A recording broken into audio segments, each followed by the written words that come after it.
G7 summit के बाद Switzerland में एक समिट हो रही है। इस सम्मेलन में दुनिया के 90 से ज्यादा देश शामिल हुए हैं। ये सम्मेलन यूक्रेन और रूस के बीच चल रहे युद्ध में शांति स्थापित करने के लिए है, इसलिए इसे पीस समिट का नाम दिया गया। हालांकि इस सम्मेलन में एक हैरान करने वाली बात भी है। दरअसल सम्मेलन में रूस को न्योता नहीं भेजा गया। अब दुनिया को यह समझ में नहीं आ रहा है कि एक तरफा सम्मेलन से आखिर युद्ध कैसे बंद होगा। लेकिन इस सम्मेलन में भारत का प्रतिनिधिमंडल भी शामिल होने के लिए पहुंचा है। इटली में G7 समिट में मोदी और जेलेंस्की की मुलाकात हुई थी और प्रधानमंत्री मोदी ने वार्ता के जरिए ही शांति स्थापित करने का बयान भी दिया था। तो क्या अब पीएम मोदी जेलेंस्की और पुतिन दोनों को शांति के लिए एक टेबल पर लाने जा रहे हैं? जब पूरी दुनिया शांति स्थापित नहीं कर पा रही, तब क्या भारत इस महायुद्ध को खत्म कराएगा? रिपोर्ट आगे। स्विट्जरलैंड में हलचल, शांति समझौते की पहल। कैसे होगा समझौता? एक पक्ष को नहीं न्योता।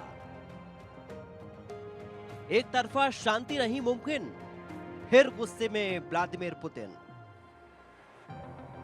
शांति समझौते की हो रही है पहल।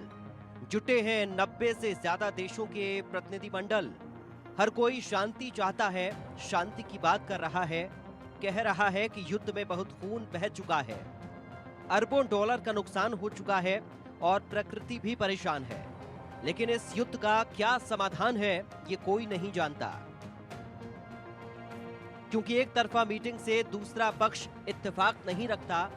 यूक्रेन अकेला शांति के लिए चिल्ला रहा है, लेकिन रूस से वार्ता का बिगुल खुद यूक्रेन भी नहीं बजा रहा है। 2 दिन का शांति सम्मेलन, पुतिन को क्यों नहीं निमंत्रण?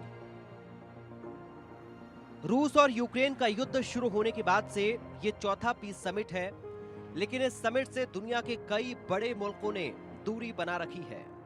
शांति के लिए होने वाले इस समिट में रूस को ही बुलावा नहीं भेजा गया है। चीन ने इस पीस समिट से किनारा कर लिया है। ब्राजील भी शांति सम्मेलन में शामिल नहीं हो रहा। सऊदी अरब और पाकिस्तान भी पीस समिट का हिस्सा नहीं है। चीन ने कहा है कि स्विट्जरलैंड में हो रहा शांति सम्मेलन महज एक दिखावा है। इस बीच अमेरिका ने यूक्रेन को बड़ी मदद का ऐलान भी किया है। अमेरिका का दावा है कि यूक्रेन को मदद, बुनियादी सुविधाएं फिर से कड़ी करने के लिए दी जा रही हैं। अमेरिका ने यूक्रेन को 1.5 अरब डॉलर की मदद देने का ऐलान किया है। ये मदद ऊर्जा सहायक, बर्बाद हो चुके ऊर्जा ढांचे की मरम्मत और शरणार्थियों की मदद, साथ ही रूस की आक्रामकता के मद्देनजर यूक्रेनी नागरिकों की सुरक्षा के लिए दी जा रही है।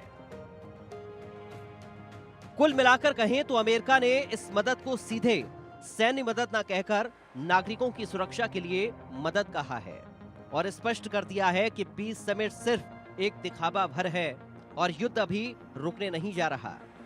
हालांकि यूक्रेन के राष्ट्रपति जेलेंस्की ने समिट को शांति की पहल बताया। उन्होंने कहा कि स्विट्जरलैंड द्वारा आयोजित शांति सम्मेलन में इतिहास रचा जाएगा।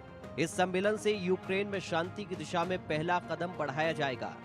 सिर्फ संयुक्त प्रयासों से ही युद्ध को रोका जा सकता है और न्यायपूर्ण शांति स्थापित की जा सकती है। हालांकि शांति के प्रयास एक तरफा नहीं हो सकते और दूसरे पक्ष का उसके लिए शांति की बात करना भी जरूरी है। लेकिन इस शांति समझौते में एक पक्ष है जो यूक्रेन और रूस के बीच शांति स्थापित करा सकता है।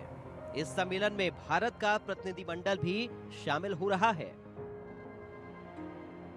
इटली में G7 सम्मेलन के दौरान पीएम मोदी और जेलेंस्की की मुलाकात हुई थी। इस मुलाकात में दोनों नेताओं ने यूक्रेन में शांति लाने की बात की थी। खुद प्रधानमंत्री मोदी ने कहा था कि शांति सिर्फ बातचीत के जरिए ही आ सकती है। तो क्या पीएम मोदी पुतिन को शांति के लिए मना लेंगे? इटली में मोदी और जेलेंस्की के बीच क्या बातचीत हुई? क्या ये माना जाए कि पीएम मोदी ने जेलेंस्की को जल्द युद्ध समाप्त होने का विश्वास दिलाया था? पीएम मोदी की दोस्ती पुतिन से भी अच्छी है और संभव है कि भारत पुतिन को युद्ध विराम के लिए राजी कर ले। इधर रूस के राष्ट्रपति ने भी युद्ध रोकने के लिए 3 शर्तें रख दी हैं और साफ कर दिया है कि जंग तभी रुकेगी जब यूक्रेन नाटो में शामिल न होने की गारंटी दे। पश्चिमी देश रूस पर लगाए गए प्रतिबंध खत्म करें और यूक्रेन की सेना उन इलाकों से पीछे हटे जिन पर रूस का दावा है। ज़ेलेंस्की इन शर्तों में से एक भी शर्त पर राजी नहीं है, इसलिए अब शांति समझौते का रास्ता लगभग बंद ही है। Bureau report, India news.